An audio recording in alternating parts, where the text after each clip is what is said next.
नमस्कार दोस्तों, सभी को जय हिंद। आज हम बात करेंगे प्रॉपर्टी फ्रॉड के बारे में।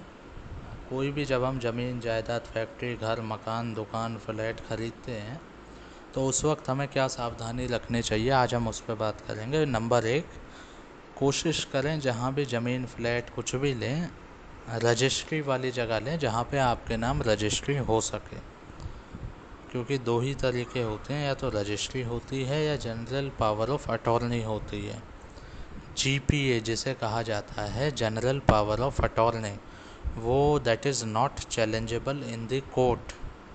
तो कोशिश करें कि रजिस्ट्री वाली ज़मीन ही लें।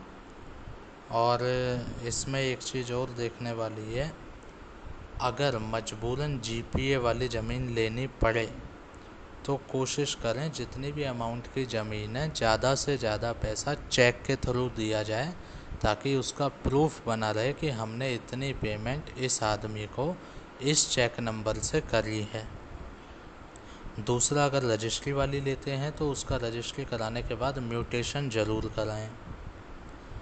और इसमें एक चीज़ और ध्यान रखने वाली है, जब भी प्रॉपर्टी का सौदा फाइनल होता है तो पहली पेमेंट हमेशा चेक में करनी चाहिए। जब वो चेक क्लियर हो जाए उसके बाद ही नगद पैसा देना चाहिए, ताकि ये प्रूफ हो जाए कि भैया हमने इस चेक से पेमेंट दे दी है और हमारी पेमेंट का काम शुरू हो गया है। कई बार क्या होता है, 20 लाख का प्लॉट है, 7 लाख रुपए चेक से देने हैं, 13 लाख रुपए नगद देने हैं।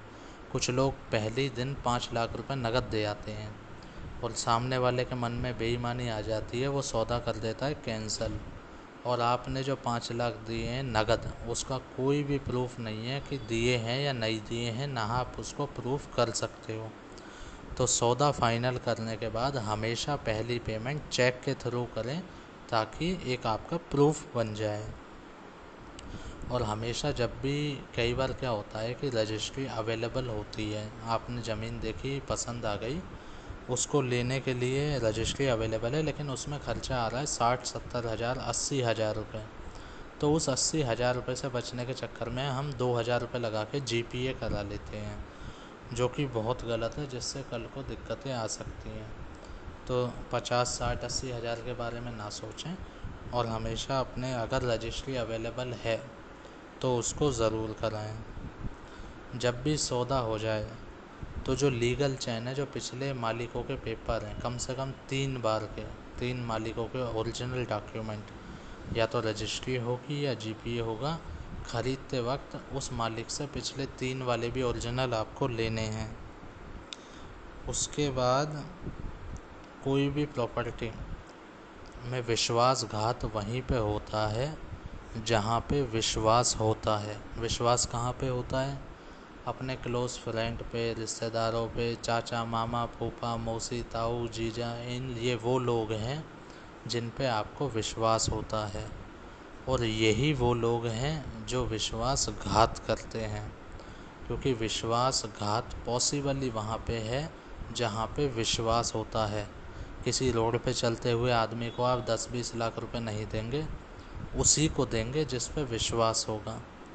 तो ये पॉइंट इसलिए है, अगर आपने कहीं ज़मीन देखी और मान लीजिए वो 15 लाख रुपए की है, और एग्ज़ाम्पल ले लीजिए आपके मामा ने बताई या आपके मौसा ने बताई, उनसे आपका रिश्ता बड़ा अच्छा है, तो 100 में से 4 केस ऐसे भी हो रहे हैं आज की डेट में कि आपने जगह देखी, आपको पसंद आई, मौसा ने बोली जी 40 लाख की है, तो आपने ये सोची कि मौसा जी तो सस्ती दिलाएंगे, आपने 40 की पेमेंट करी और ज़मीन अपने नाम करा ली।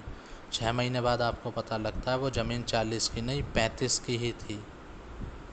तो इस चीज़ से सीखने की चीज़ है, जब भी आप ज़मीन ख़रीदें, ठोक बजा के ख़रीदें, 1 से 2 महीने पूरी रिसर्च करें। इस दुनिया में कोई भी आपको कोई भी रेट बताए, चाहे वो रिश्तेदार हो, डीलर हो, अड़ोसी हो, पड़ोसी हो, कोई भी हो, उस रेट को 50 आदमियों से वेरीफाई कर लें, इलाके के डीलर से वेरीफाई कर लें, ज़मीन के अड़ोस पड़ोस में वेरीफाई कर लें। करने के बाद, संतुष्ट होने के बाद फिर ही आगे बढ़ें, क्योंकि एक बहुत बड़ी इन्वेस्टमेंट होती है जीवन की प्रॉपर्टी, तो उसमें जल्दबाजी कतई ना करें।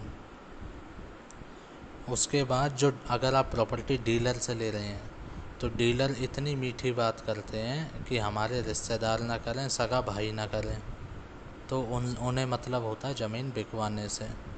तो कभी उनकी बातों में ना आए। जिस दिन ज़मीन का सौदा हो गया और पेमेंट हो गई, ये डीलर आपका फ़ोन नहीं उठाते हैं, क्योंकि इनको काम ख़त्म, इनको जो कमाना था वो इन्होंने आपसे कमा लिया है। तो इस केस में 100 बात की एक बात यही है, प्रॉपर्टी में बहुत बड़ी इन्वेस्टमेंट होती है। तो अगर ज़मीन पसंद आ भी जाए तो भी कम से कम 1 महीना हर एंगल से पूछताछ करके, समझ के, संतुष्ट होके उसके बाद ही कदम आगे बढ़ाएं। कभी जल्दबाजी ना करें और इस दुनिया पे किसी पे विश्वास ना करें। हर व्यक्ति को वेरीफाई करें, चाहे वो कोई भी हो।